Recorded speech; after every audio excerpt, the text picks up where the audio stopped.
दुराचारी अपने समस्त प्रबंध को नष्ट करते हैं, अपने कुल को भी नष्ट कर देते हैं। जो गुरु और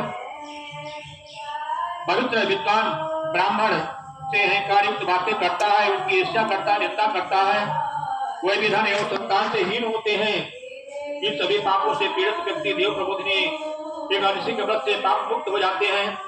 व्यक्ति जैसे ही अपने मन में देव प्रबोधिनी एकादशी के व्रत का संकल्प लेता है, उसके पाप नष्ट होने लगते हैं। जो फल समस्त तीर्थों में स्नान करने, गौ स्वर्ण और भूमि के दान करने से प्राप्त होता है, वही फल इसी का एकादशी के व्रत और से प्राप्त हो जाता है तथा भजन कीर्तन और शास्त्र चिंतन में रात्रि को जागरण करने से मिलता है।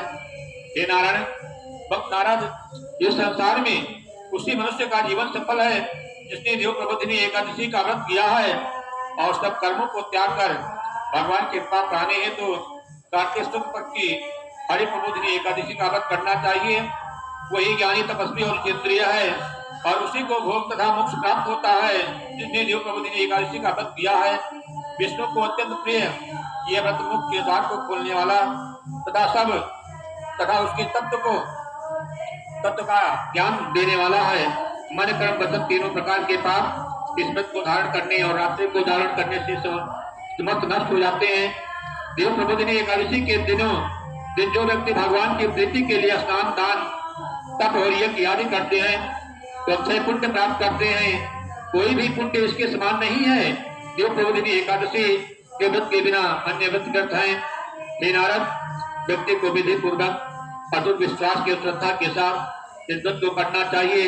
जो कार्तिक मास में धर्म प्राण होकर अपने अन्न को त्यागते हैं उन्हें चंद्रायण व्रत का फल प्राप्त होता है। कार्तिक मास में भगवान विष्णु केवल दान आदि से प्रसन्न नहीं होते हैं, साथ चिंतन से भी भगवान की कृपा मिलती है। कार्तिक मास में जो भगवान विष्णु की कथा को सुनते हैं या सुनाते हैं उनको उचित फल प्राप्त हो जाता है। अन्य सब कर्मों को छोड़कर कार्तिक मास में भगवान विष्णु की भक्ति देने वाली कथा पढ़नी या सुननी चाहिए।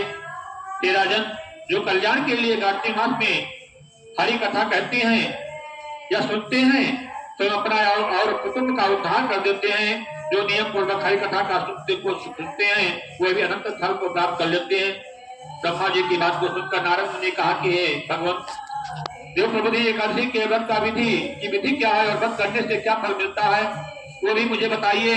नारद मुनि की बात को सुनकर ब्रह्मा जी कहने लगे कि ब्रह्म मुहूर्त में जब 2 घड़ी रात्रि शेष रह जाए तब उठे, स्वत आदि से निवृत्त हो, दंत धारण करें, उसके बाद नदी, तालाब, कुआं, बावड़ी या घर में जैसा संभव हो स्नान करें, फिर भगवान का पूजन कर कथा सुने, फिर एकादशी व्रत का नियम ग्रहण करें। उस समय भगवान का को साक्षी मानकर संकल्प करें कि हे भगवान, आज मैं निराहार रहकर व्रत करूंगा, आप मेरी रक्षा कीजिए। इसके पश्चात श्रद्धा विश्वास से व्रत करें, भजन कीर्तन करें, शास्त्रों का पाठ करें और सुने। रात्रि को भगवान विष्णु के आगे प्रबोधिनी एकादशी के दिन पूरी सामर्थ्य से पुष्प, माला, फल, सर्व उपचार से भगवान विष्णु का पूजन करें।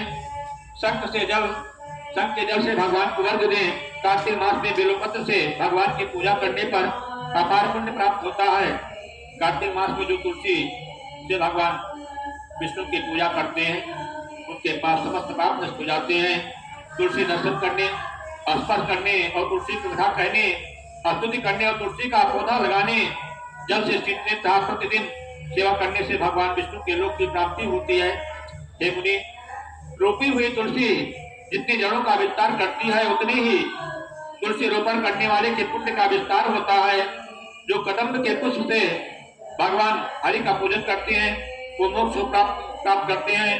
जो गुलाब के फूलों से भगवान का पूजन करते हैं उन्हें अनंत पुण्य फल मिलता है। जो बकुल और अशोक के फूलों से भगवान का पूजन करते हैं सूर्य और चंद्रमा के रहने तक किसी प्रकार का सुख नहीं पाते हैं। जो व्यक्ति सफेद या लाल कन्नेर के फूलों से भगवान की पूजा करते हैं उन पर भी भगवान प्रसन्न होते हैं। दूर्व के अंकुरों से भगवान की पूजा करने से वाले पुण्य प्राप्त करते हैं।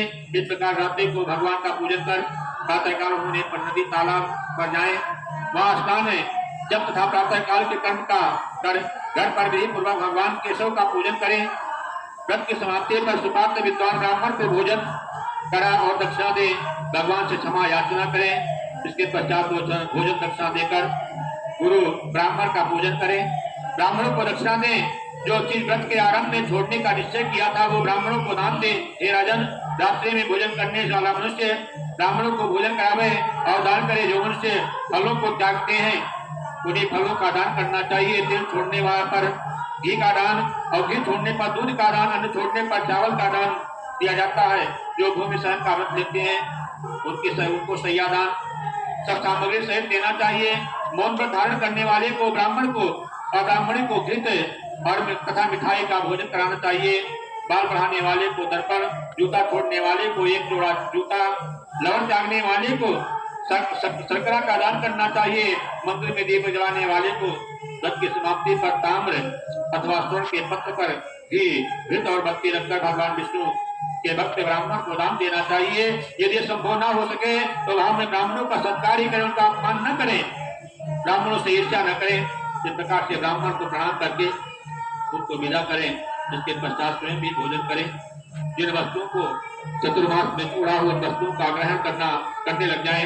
हे राजन, जो भगवान विष्णु भक्त का भक्त है, इस प्रकार चतुर्मास व्रत का निर्विघ्न समाप्त करते हैं, वो विष्णु कृपा के अधिकारी हो जाते हैं, भगवान विष्णु के रूप को प्राप्त कर लेते हैं। फिर उनका जन्म से कोई प्रयोजन नहीं होता है, जन्म मृत्यु के बंधन से मुक्त हो जाते हैं। चतुर्मास के श्राद्ध सहित समाप्ति पर गृहस्थ और सन्यासी दोनों आत्म फल के अधिकारी होते हैं।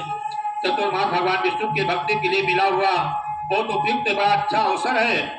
भगवान विष्णु को उठाने हेतु साधक को बड़ी श्रद्धा और विश्वास के साथ प्रार्थना करनी चाहिए। हे राजन, ये पुण्यमय एकादशी का व्रत करने वाले अपना जीवन धन्य बनाते हैं। भगवान कृष्ण ने कहा, हे राजन, तुमने जो पूछा था वो सब मैंने बताया है। इस कथा को पढ़ने और सुनने से गौदान के फल का प्राप्त होता है। बोलो एकादशी महात्म्य।